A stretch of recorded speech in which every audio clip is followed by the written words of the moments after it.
Are we stuck as a conscious community?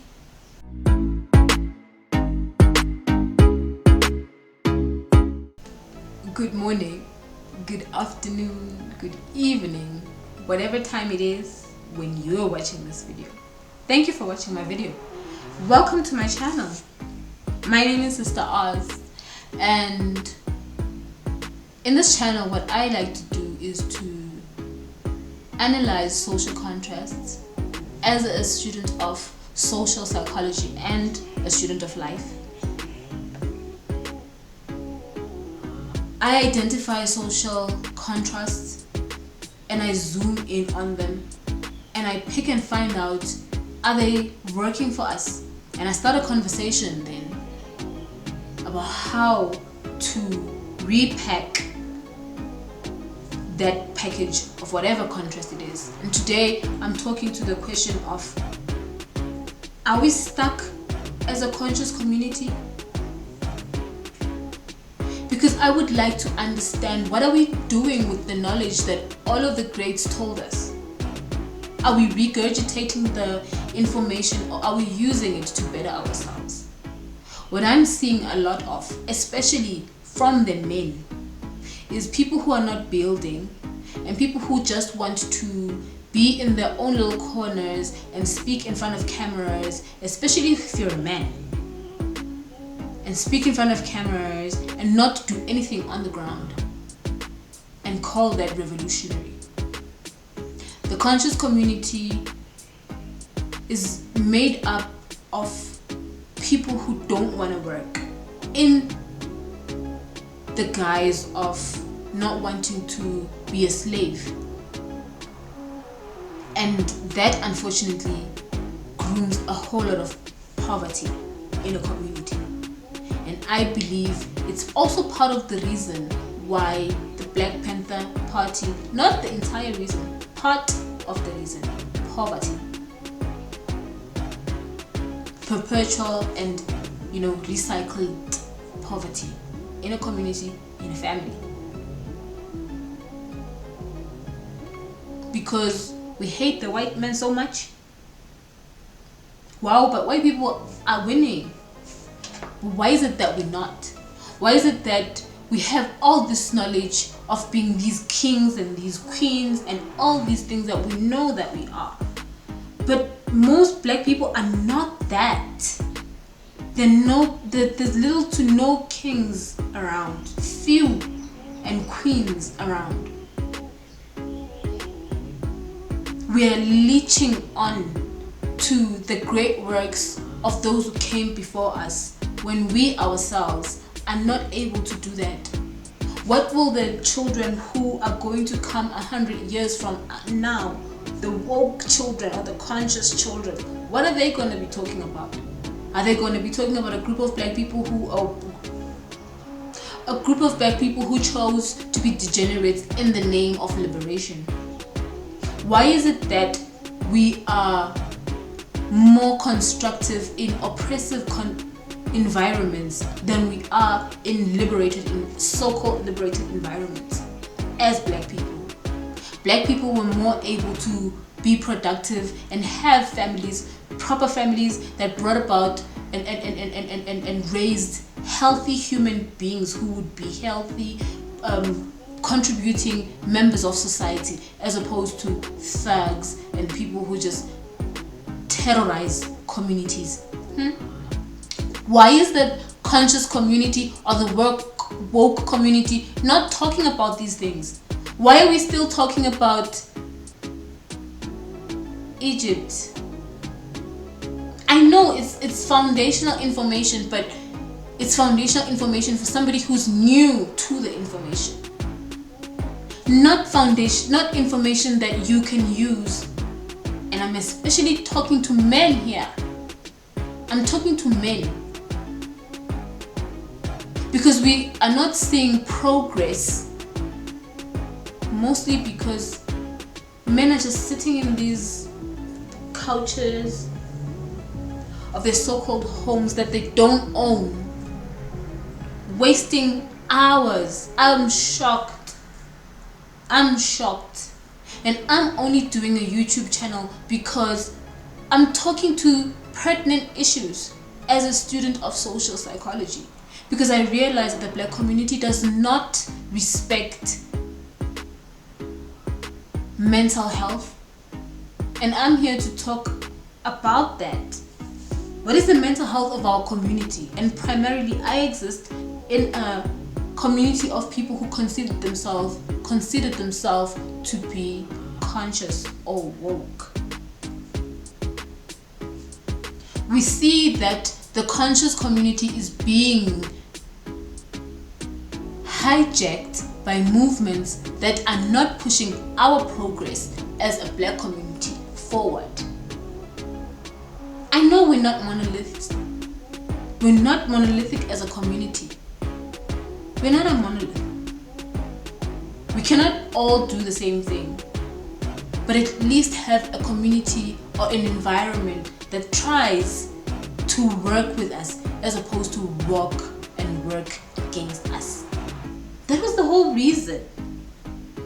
But I see that with all of this knowledge and all of this understanding, we're just being degenerate. We're raising children, we're comfortable with raising children in families that are not balanced. And I'll say it, yes, even if you're so-called, even if you're from the LGBT community, and I feel very sensitive about that, but even if you're from the community, why is it that we cannot have stability?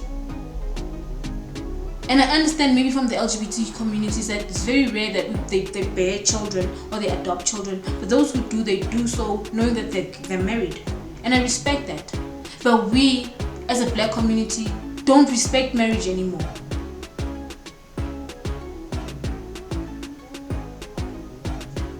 Marriage is actually social capital. Strong families, social capital.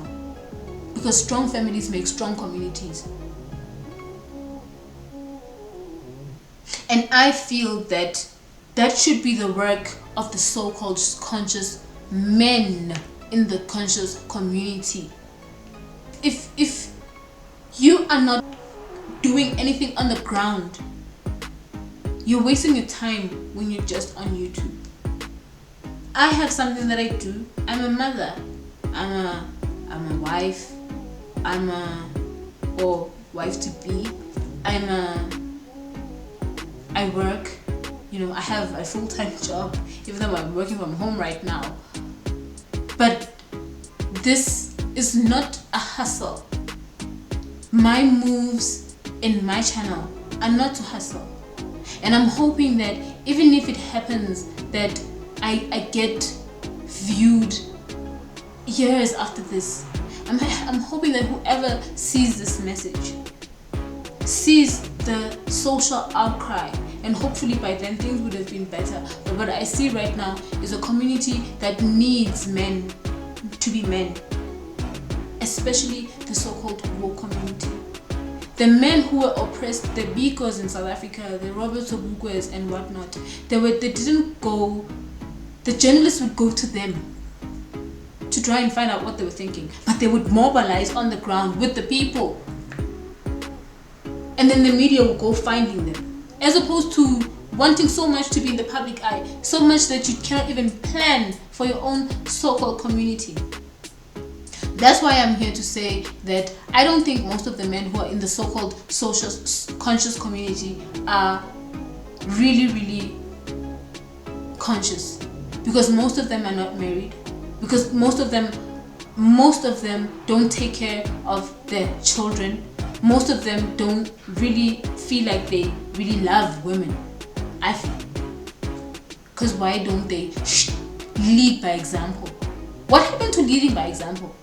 And even if you're not leading by example, try to be exemplary. What happened to that? What happened to Maat? What happened to the principles? We have a code of Ubuntu here in Southern Africa. Ubuntu, which is you cannot live with, you are somebody, you are who you are because you exist with people. I'm just trying to translate it as directly as I can.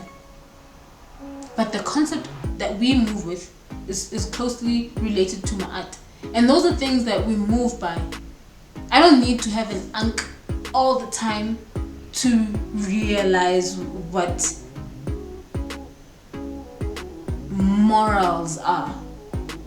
But even if I needed to, I would need to remind myself for a year or two. But after 5 years, I need to be working actively to push whatever it is that I believe in. For instance, I believe that families are just pivotal in the evolution of society. I believe that family is civilization, and what I'm willing to do is to be a good wife and a good mother. Even if my relationship wouldn't work out, I'm willing to be a wife for another husband, because I have children. If I didn't have children, I wouldn't mind being single. But those are not the messages that we're pushing forward as a conscious community. But I'm here to do that. Meet Sister Oz from South Africa. I'm here to empower womanhood. I'm here to shine the light on the true femininity that is not just aesthetic, about wigs and about makeup, about smelling good and about catching a man or getting a man. I'm here to teach as well about how to keep a man. I'm here as well to teach about how to keep a healthy family as a woman. And to also say that